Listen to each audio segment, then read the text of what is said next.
So is that time of the month again? Yes, it is, guys. The suggestions passed to the developers for April 2025 is here. They accepted a lot of things, some crazy things like Israeli MiG-29, for example. But let's take a look on 5 things that I think needs to be added right now that were passed to the developers that are interesting enough, I must say, right? The first one is a Manhattan map. This would actually be pretty interesting, since, of course, Manhattan is, one of the most famous cities in the world, I would say, right? And yeah, it would be amazing if they add like a map. I would say, especially if they mix it with the Central Park together with buildings and the sides and stuff, it would be pretty cool. The suggestion was made by Legion, and yeah. Basically, he goes on and how the reference points could be and where he would be and stuff. I mean there are multiple points that would be cool to fight in New York. Of course, one of them would be, of course, the Central Park. I think it's one of the coolest, but United Nations, the Grand Central, Times Square, stuff like that would be cool to see as well, so yeah, it would be an interesting city to have a map for tanks. Of course, it would have jets flying over it and stuff, since you can even see that although we have very high tall buildings here, it is very different from the maps that we have that basically block the whole area of you being able to attack from above, right? Because it's like so high skyscrapers like this. So there are regions where there are lower parts that you can use an aircraft and stuff. So it would be actually a pretty good map, in my opinion. So let's go to the second one, suggested by Penguin Red, which is a small thing, but a very cool thing. He's basically asking for them to add an armor modifier kind of, little information over here. So for example, if you would point your mouse over the over an armor part on a tank, it would appear the armor modifier so that you can actually see how bad or worse that armor is. It would help you identify, for example, here, tracks, for example, 0.75, as you see, and it would show maybe wood 0.05, so the multiplier would be there for us to actually properly take a look. So it is a small thing, but it is very interesting. So yeah, let's get to the next one. Another one that it's very small. We're gonna get to the vehicles. Okay, the last 2 are vehicles, 2 or 3, I don't know. But yeah, environment, I think I actually added 6, not 5, but still, environment, heat, haze made by the Wreck Gandalf. So here would be more of a graphical thing, but also, depending on situation, it could have some other effects. But it's basically the heat waves generated by the actual ground getting hotter and hotter. Of course, it could get so hot that it would even reflect the sky light, of course, as you see over here, and create a mirage, right? So it is interesting, and it would be very cool for us to see something like this in the game. It would be just a small little graphical thing, but it would make it a little bit harder sometimes to look at targets in the desert, and it would just be a little bit more realistic and a little bit more fun. I don't know how they would implement this. This is up to them, of course. But I think this is a very good graphical thing that needs to be added right now. The next one is an aircraft. So the Chinese were producing in the 80s their first tests with laser-guided ammunitions, right? Laser-guided bombs. And they did use an H-5, an IL-28, right, built in China, as a test bed. So basically here, made by Maple, we have that suggestion of having this H-5. It never saw real service, but it could be, maybe, if you don't want to add in the tech tree, maybe like an event vehicle or something like that. You can see right there the H-5 with the little bomb there. It would be less advanced than some of the advanced paveways, but it would be on par with the older GPUs, right? And yeah, it would be just an IL-28 with laser-guided bombs. It could actually take 2 of them, even though they didn't saw service with it. It would be very, very cool. So yeah, it could be something very interesting. How would it guide itself? Well, so it didn't use a pod or anything to guide itself, but apparently there are reports of testing an onboard laser targeting system, most likely stored in the bomb bay or in front observation area. So instead of having a pod for you to actually, properly look at a target, you would have no actual like camera or anything like that, and you would only have a laser designation that you could change it up and stuff with third person maybe or something like that. This is not new to the game. There are some guided weapons that you have to use it like that, and yeah, to be able to have a very old aircraft like the H-5 but with laser guided bombs, I think it's very cool. Although didn't saw service as a premium, as an event vehicle for China, it could be a very interesting aircraft.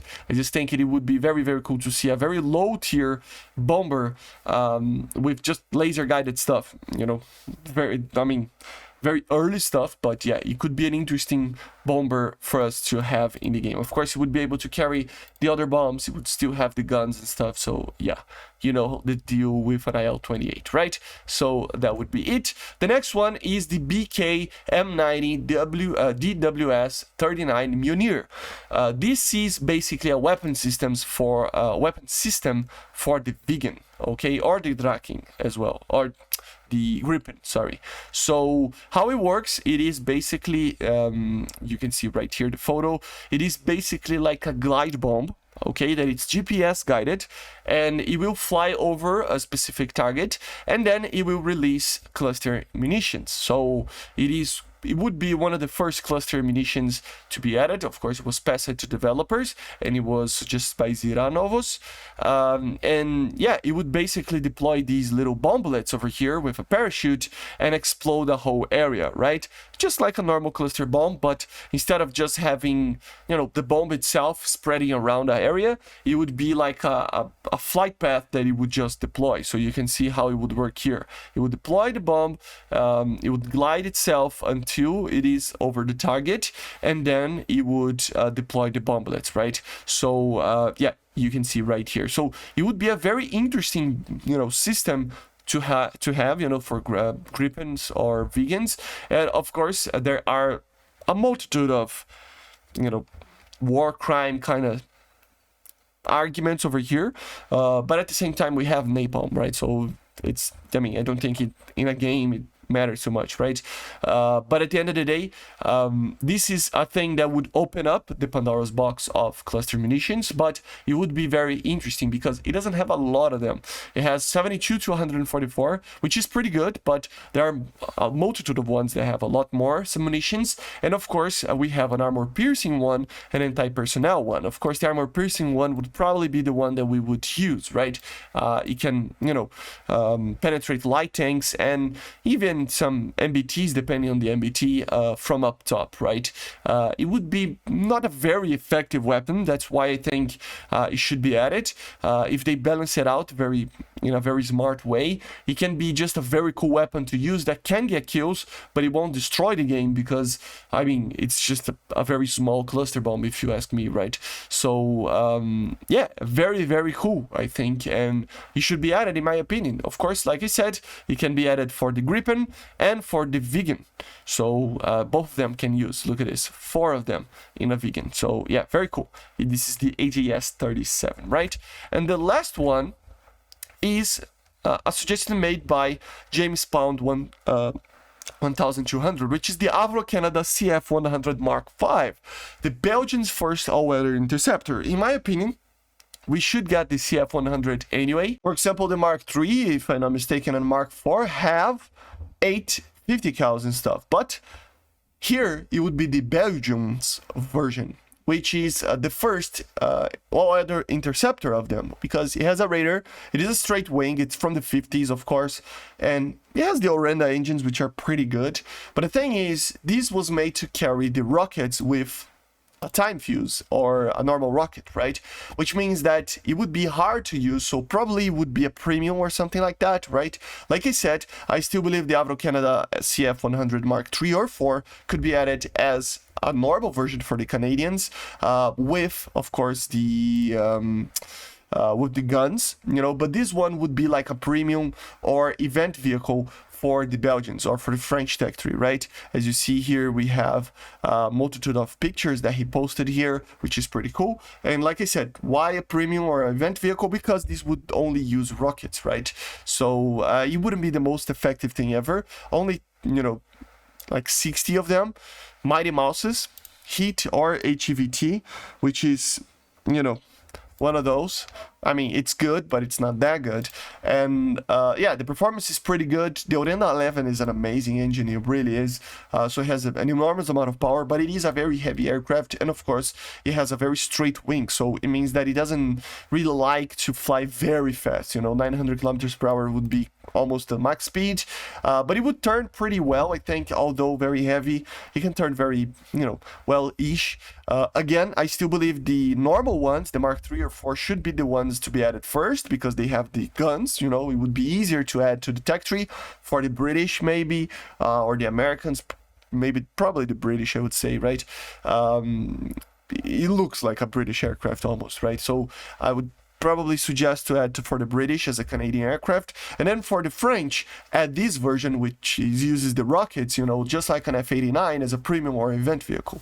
That would be very cool. And it is the main and only Canadian designed fighter to ever enter mass production, so it needs to be added at a certain point. This version, maybe not in particular, but it needs to be added. It has a tracking radar, and yeah, very, very cool aircraft, right? Basically, these are it. Thank you all the suggestions, of course, and thank you all of you for watching. And of course, make sure to let me know in the comments which of these do you like the best, which of the ones that I will leave in the description with the link were suggested that you think should be added that I didn't cover. Let me know in the comments. I see you guys on the next one. Make sure to subscribe, and bye guys, see ya.